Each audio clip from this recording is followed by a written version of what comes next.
What if the security camera installed to protect your home or business could actually become a security risk? Modern CCTV systems are more connected than ever. Many cameras now offer remote viewing, cloud access, mobile apps, automatic updates, and network connectivity. But every connected feature can also create another potential attack surface. In this video, we're breaking down 7 common ways attackers target CCTV systems ***, what these attacks look like from a cybersecurity perspective, and what you can do to protect yourself. This is an educational cybersecurity video. Everything discussed is intended for awareness, defense, and authorized security testing, not unauthorized access. Let's get started. #**1 Default and weak passwords, 050 to 2 o'clock. The first and most basic problem is weak authentication.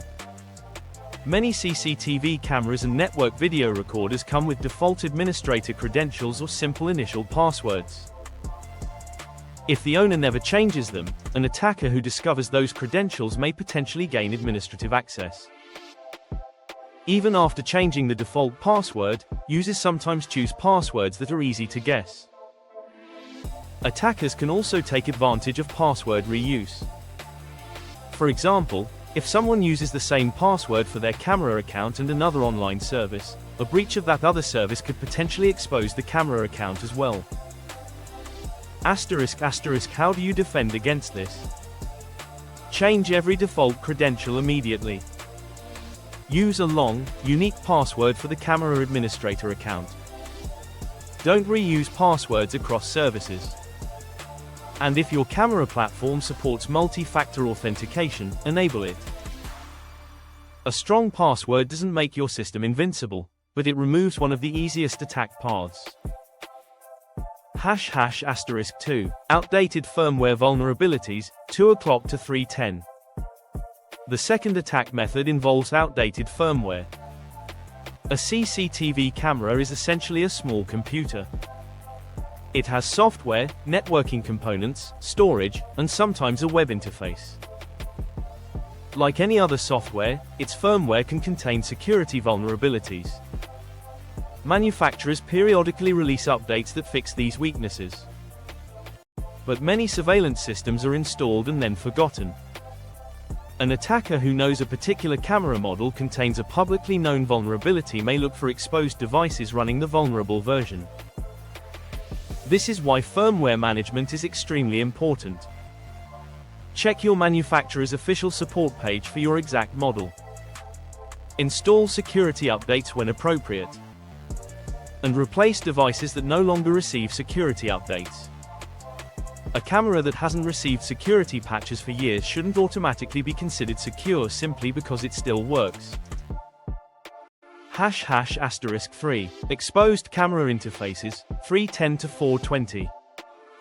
The third issue is unnecessary internet exposure. Some CCTV systems provide web-based administration or remote access services. If these interfaces are directly exposed to the internet, attackers may be able to discover them. That doesn't automatically mean the camera will be compromised. But exposure increases the number of opportunities an attacker has to probe the system. Cybercriminals routinely scan internet-connected systems for services and devices. If a camera's management interface is publicly reachable, it becomes part of that attack surface. A better security approach is to minimize public exposure. Use firewall rules to restrict access. Avoid exposing administrative interfaces unnecessarily. For remote access, use secure mechanisms provided by the manufacturer or a properly configured VPN rather than simply opening random management ports to the entire internet. The principle is simple. If a service doesn't need to be publicly accessible, don't expose it. #**4 Compromised cloud. The fifth attack path involves the network. Your CCTV cameras usually communicate through a router, switch, Wi-Fi network, or dedicated surveillance network. If the network itself is poorly secured, attackers may have an easier path toward connected devices. For example, An insecure Wi-Fi network or compromised router could expose multiple devices at the same time. This is why camera security and network security should be treated as one problem. Start by securing your router. Change the router's default administrator password.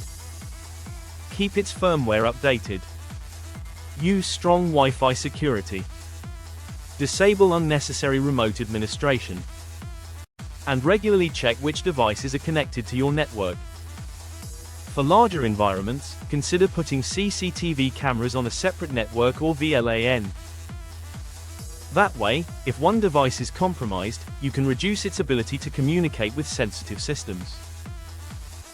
Network segmentation is one of the most useful defensive techniques for connected devices. 6. Malware and botnet attacks. The sixth threat is malware.